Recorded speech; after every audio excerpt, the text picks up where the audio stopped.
On va voir comment installer et utiliser le package SAM Classifier qui implémente la méthode du classifieur bayésien naïf. Donc pour cela, on va commencer par installer notre package via une archive au format tar.gz.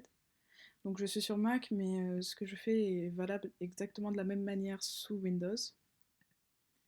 Donc là, je vais chercher mon fichier package, enfin le fichier de mon package, qui est ici. Je l'installe.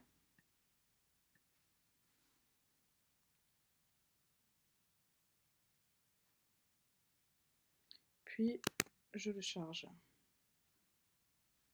Donc l'avertissement ici nous indique simplement que la fonction response de Factominer a été surchargée, enfin overridée ou tout du moins masquée par le response du package ADE4. Donc ensuite on peut commencer à charger nos données puisqu'on a intégré 6 jeux de données différents dans notre package. Donc ici on va commencer par charger celle du train Kali. Donc il s'agit d'un jeu de données avec 29 000 observations et 19 variables. On va avoir des variables explicatives qui sont toutes qualitatives et une variable cible ici target qui est également qualitative et qui a deux modalités, positive ou négative. Donc pour l'utilisation du package, on va commencer par créer notre objet nBayes, donc c'est avec la fonction fit du package. Pour avoir accès à l'utilisation de la fonction fit, on utilise classiquement le point d'interrogation fit. Et ici, on a donc la documentation propre à cette fonction. Donc ici, j'ai choisi, donc en formula, ici on a notre variable à prédire, donc la variable target, on va mettre selon toutes les variables, le nom de notre data, et on va utiliser la gestion des valeurs manquantes. Ici, donc replace égale true. La gestion des valeurs manquantes, comme c'est expliqué dans la documentation, par défaut, elle est à false et donc elle supprime tout simplement toutes les observations qui ont des données manquantes. Lorsqu'elle est à true, on va remplacer les variables quantitatives, enfin les variables manquantes dans les variables quantitatives, les données manquantes, on va les remplacer par la moyenne et pour les variables qualitatives, on va remplacer par le mode. Donc ici, je fais tourner mon objet nBayes. On voit que j'ai en sortie mon objet qui est une liste de 10 résultats différents. Donc tous les éléments que vous y voyez sont expliqués dans la documentation juste ici. Et donc on a également les fonctions print et summary propres à notre objet nBayes qui sont ici. Donc notre fonction print nous affiche plusieurs informations, notamment la formule passée, si les valeurs manquantes ont été remplacées par, etc., etc. De même, vous pouvez mettre point d'interrogation print pour avoir accès, le nBayes, il ne faut pas se tromper, pour avoir accès aux différents éléments de cette fonction. Cette fonction renvoie d'ailleurs, dans la documentation, ce sera renvoyé à fit, puisque cette fonction est propre à l'affichage des objets créés par la fonction fit, donc les objets nBayes. On a également le summary, propre à notre objet nBayes, qui est ici, et donc qui nous affiche les probabilités pour chaque modalité de la variable cible. On obtient la probabilité en fonction de la modalité de la variable explicative. Donc ici. On peut donc maintenant faire tourner notre prédiction. Donc ici, on passe notre objet nBayes, notre jeu de tests, qui va d'ailleurs falloir au préalablement charger. Comme ceci, donc on a bien ici. Donc il s'agit de données test avec 10 000 observations et évidemment 19 variables, comme pour le jeu de données, le jeu de données train. On va mettre type classe qui va simplement gérer l'affichage du résultat. Quand on va exécuter la fonction, donc on veut afficher les classes prédites.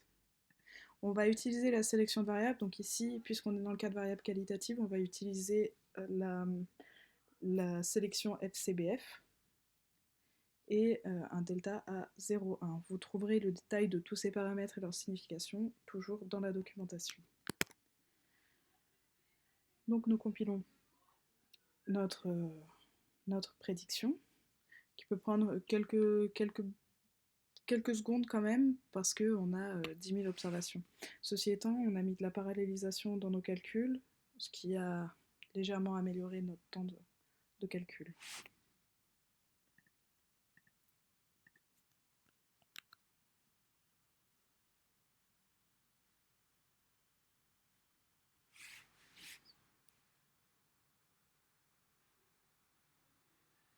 Voilà, donc comme on l'a demandé dans les paramètres, ce qui nous est affiché est la classe pour chaque individu.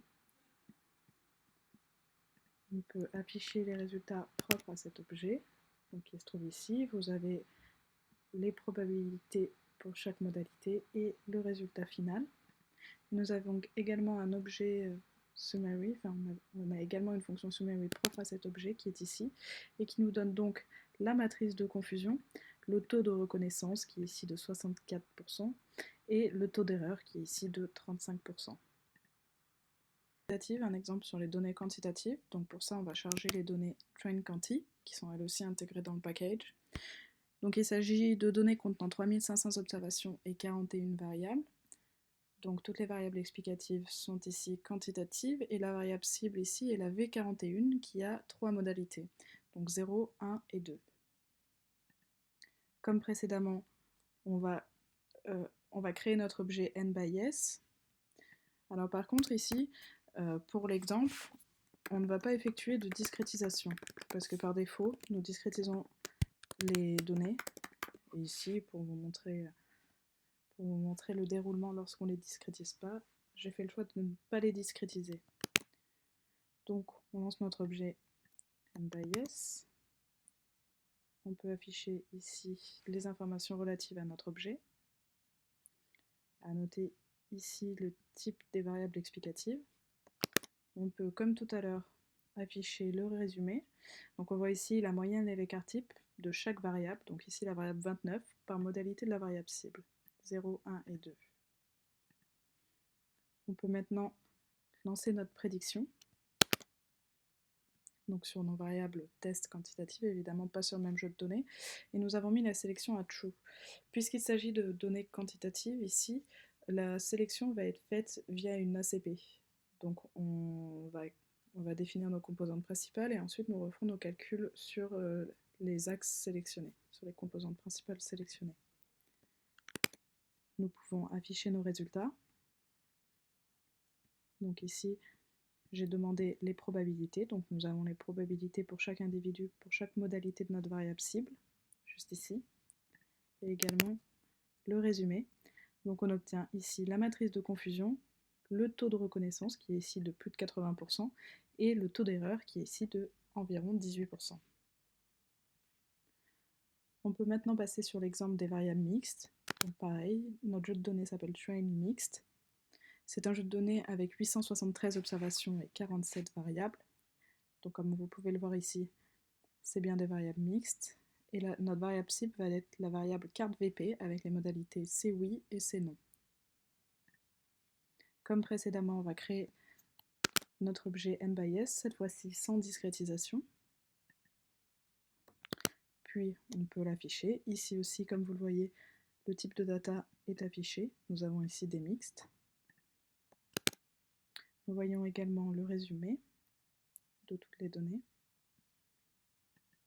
Et nous pouvons donc maintenant lancer la prédiction. Ici, si nous mettons une sélection, si nous mettons la sélection de variables à true, le modèle utilisé, enfin l'algorithme utilisé, ça sera le FCBF. Pour plus d'informations, vous pouvez vous référer à la documentation du prédict. Ici, les différentes classes sont affichées. La classe prédit par observation. Nous pouvons voir les probabilités également avec la méthode print.